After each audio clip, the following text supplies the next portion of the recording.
Yang sirullah yang bagaimana, yang aras Allah yang bagaimana, ada yang nurullah seperti apa. Nah, aplikasinya seperti apa. Nah, makanya tidak bisa hanya ilmiah tanpa amaliyah.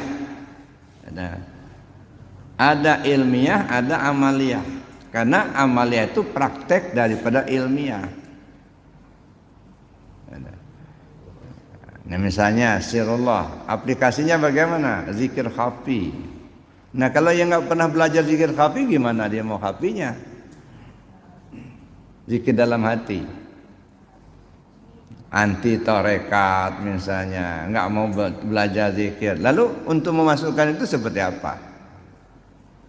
Aplikasinya dalam zikir khafi, terus menerus hati ingat kepada Allah. Nah, itu arahnya. Kiblat nyawa kepada aras Allah. Aras Allah yang mana? Aplikasinya seperti apa? Makanya ada yang disebut zikir anfusiyah, zikir ampas, turun naiknya nafas. Gimana prakteknya? Apa hakikatnya? Nah, kita perlu belajar di ilmu hakikatnya dulu.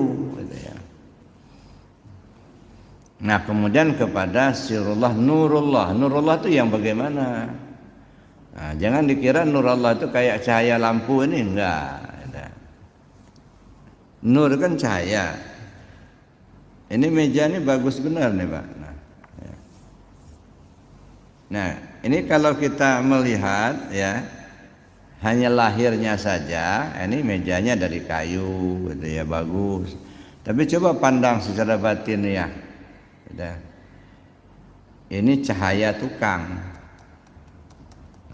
Cahaya tukang itu profilnya bagus itu ya, itu cahaya tukang, bukan tukangnya bersinar-sinar di situ. Tapi profil yang dibuat itu bagus. Kenapa? Tukangnya ahli. Jadi begitu kita melihat tiang ini bagus, yang terbayang oleh kita itu adalah tukang ahli yang bikinnya. Nah, maka disebut cahaya tukang. Atau boleh disebutkan wajah tukang. Bukan mukanya tukang. Nah, wajah tukang. Nah, wajah Allah, mana wajah Allah? Bukan mukanya Allah. Maka untuk mengenal Allah itu kan bisa dilakukan dengan dua, melalui sifatnya dan melalui wajahnya. Nah, wajah Allah, ini wajah tukang. Bangunan ini yang begitu megah ini wajah tukang. Nah, untuk melihat wajah ini kan bukan dalam artian mukanya, bukan, wajah tukang. Nah, jadi arahnya kemana? Nurullah. Nah, bagaimana untuk memahami itu perlu kajian ma'rifat. Nah, kajian ma'rifat ini pengenalan dulu. Ya, kajian ma'rifat, maka diperlukan syariat, tarekat, hakikat, ma'rifat.